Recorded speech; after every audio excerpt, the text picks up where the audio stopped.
بہت آگ کی طرح بات پھیلتی ہے. تو انہوں نے تو لوگوں نے ایک دوسرے کو خود بتانا شروع کر دیا نا.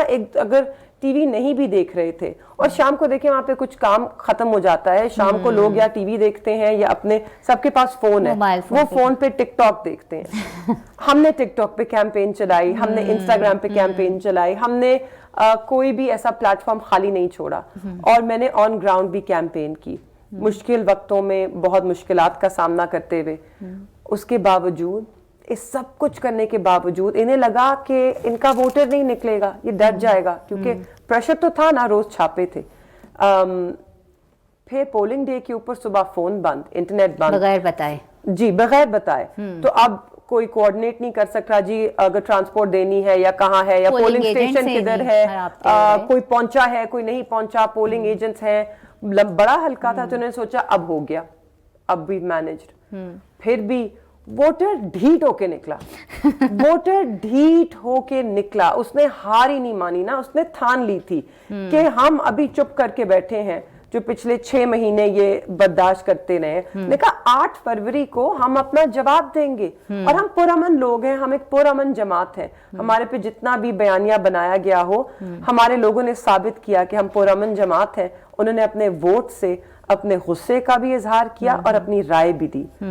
اور پھر آپ نے پینک کیا جب رزلٹ آنے شروع ہوئے, اور سب کے سامنے تھا کہ پاکستان تحریک انصاف کو وہ 2/3 اکثریت جو ہم کہتے تھے, ہم تو 6 مہینے سے نعرہ لگا رہے ہیں نا, آئی P T I 2/3 P T I. ہم کہہ رہے نہیں تھے, ہمیں نبض پتا تھی عوام کی, ہم ملک کی نبض جان کے کہہ رہے تھے, کیونکہ لوگ ہمیں آپ کے آ کے کہتے تھے ہم آپ کے ساتھ ہیں, خاموش ووٹ آپ کو پڑے گا, 8 کو ہم اپنا فیصلہ سنائیں گے.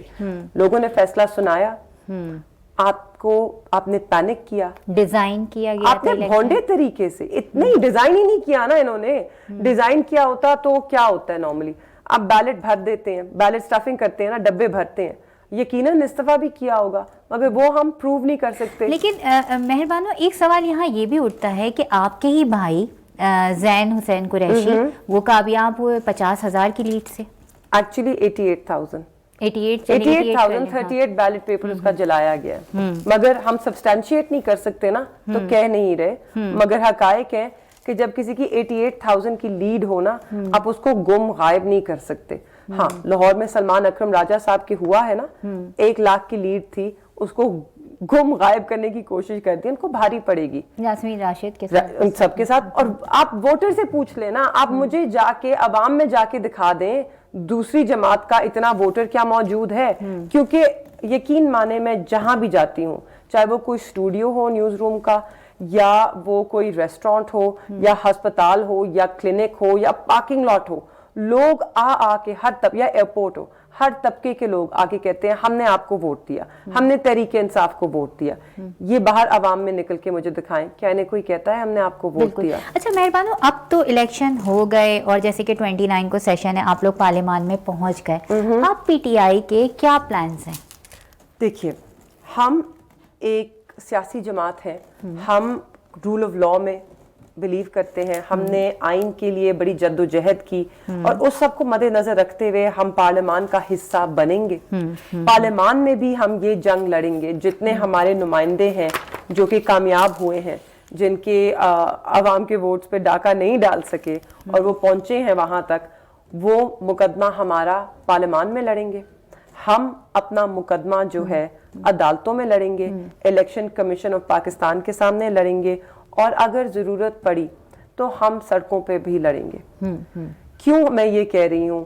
کیونکہ مجھے لگتا ہے جب شروع میں ہم نے ایک پیغام دیا کہ ہم سڑکوں پر نہیں نکلیں گے, ہم صرف عدالتوں میں جائیں گے, تو انہوں نے سوچا ٹھیک ہم انہیں پھینک دیتے ہیں ٹرائیبیونلز میں, اور یہ 5 سال لگے رہے. دیکھیں, ہمارے پہ بھی پریشر ہے, ہمارے ووٹر کا پریشر ہے. ہمیں روز مجھے پیغام آتے ہیں کہ ہمیں بتائیں, حکم دیں, دھرنا کدھر ہے, پروٹیسٹ کدھر ہے, احتجاج کدھر کرنا ہے, کیونکہ وہ کہتے ہیں ہم نے لڑ کے آپ کو یہ ووٹ ڈالا ہے, ہم نے بڑی مشکلات کا سامنا کیا ہے, ہم نے تشدد, شیلنگ, پرچے, گرفتاریاں, یہ سب برداشت کی ہیں, اور ہم ڈٹے رہے ہیں. ہم نے آپ کو ووٹ ڈالا ہے, ہم نے آپ کے لیے ووٹ مانگا ہے, ہم نے ووٹ کا پہرا دیا ہے. اب ہم نے آپ کو سونپی ہے یہ ذمہ داری, اب آپ نے پیچھے نہیں ہٹنا, آپ نے ہمارے ووٹ کے لیے لڑنا ہے, ورنہ نہیں تو آپ نے ہمیں جواب دینا ہوگا.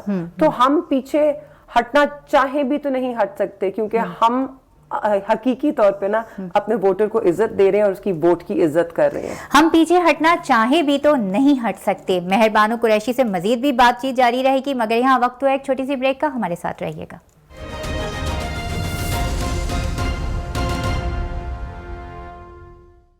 پروگرام میں ایک بار پھر آپ کو کہتے ہیں خوش آمدید, اور گرما گرم گفتگو جاری ہے مہر بانو قریشی سے. اچھا یہ بتائے گا کہ مہر بانو, آپ نے بڑی تفصیلاً بتائی اپنی اسٹریٹجی, اپنے پلانس, جس طرح آپ لڑ رہی ہیں, ڈٹی ہوئی ہیں, جس طرح آپ کے والد صاحب کے ساتھ جو جیل میں ہو رہا ہے, جیسے کیسز بنائے جا رہے ہیں.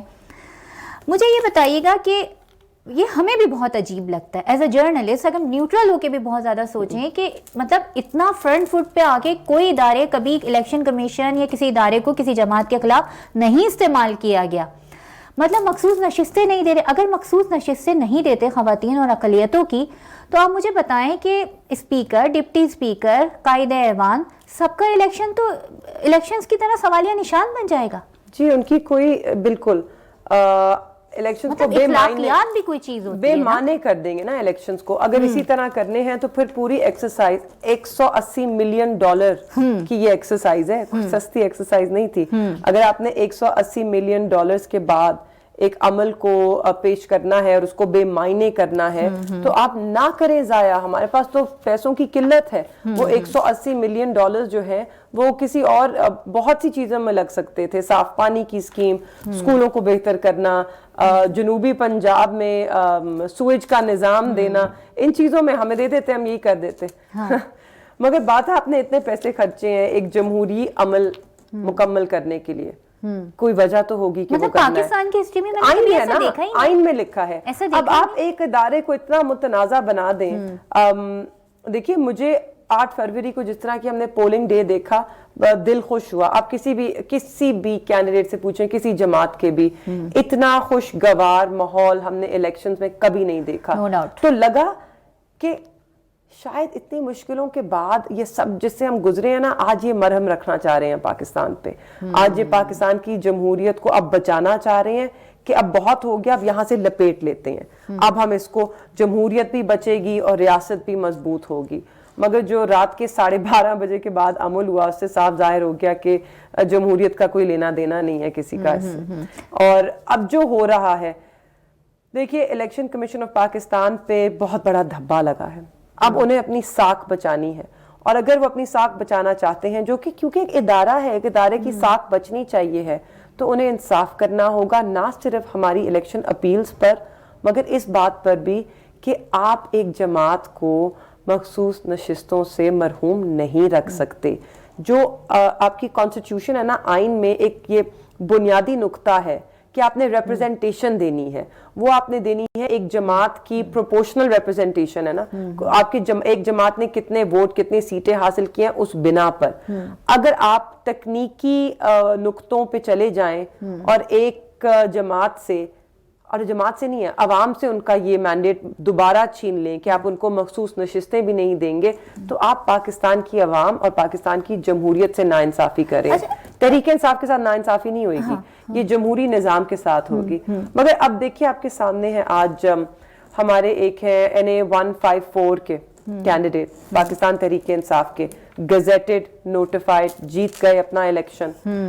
آئے, انہوں نے اپنی نیشنل اسمبلی میں رجسٹریشن کرا لی, ان کا ID کارڈ بن گیا. ان کے حلقے میں ہم لوگ جن کے الیکشن متنازع ہیں, جو پہلے دن سے بات کر رہے ہیں, ہمارے کیسز میں پیش رفت بہت ہی سلو, اور اکثر لوگوں کو کہہ دیا. اب اسلام آباد کی آپ کی سمابیہ طاہر ہیں, شعیب شاہین ہیں, علی ظفر صاحب, ان کو علی بخاری صاحب ہیں, ان کو آپ نے اٹھا کے ٹرائیبیونلز میں پھینک دیا ہے. یہاں پہ ایک نوٹیفائڈ ممبر ہے, اس کی رجسٹریشن ہو گئی ہے, اس کی لیڈ واضح ہے, اس کے پاس مکمل فارم 45 موجود ہے. اب جب چاپ ان کے حلقے میں ری کاؤنٹ آرڈر کرتے ہیں, ری کاؤنٹ ہو جاتا ہے, ری کاؤنٹ میں